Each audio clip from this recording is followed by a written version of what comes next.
যাই হোক, এই তুই কিন্তু যাবি নাকি কালকের মতো অ্যাকশন শুরু করমু? শোনেন, আজকে যতই অ্যাকশন শুরু করেন আমি কথা কমই, কারণ আমি সরকারি চাকরি করি আর উপর থেকে আমার খুব চাপ আসে। এই যে আপনারা টিকটক করেন, অযথা সময় গোনা নষ্ট করেন, ঘুরে ফিরে এগনা নোংরামি করেন রাস্তার ভিতরে, এগনা হয়ে আপনারা কি পান কন্ত? কি পাই মানে? এই তোর মতো পুলিশ এটা বুঝবো না, এটা আমার বিজনেস ডেভেলপমেন্ট, এটা হরে আমি খাই। হ্যাঁ, এই তো খান মানে? আরে ভাই, এটা কি আপনার সংসার চলে? আরে ভাই, আমার মতো একটা চাকরি হলেই তো পারেন, মাসে 15,000 টাকা বেতন, বউ চাল না সুখী শান্তি থাকবেন। বেবি, এ কি বলে?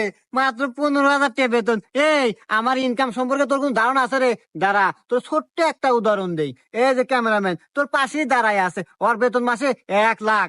আর এই যে সুন্দরী রমণী বেবি ডল, ওরে নিয়ে আজকে নাচাইতেছি, ওর আজকের দিনে টাকা তুমি কত জানোস? 3 লাখ। বাবলু!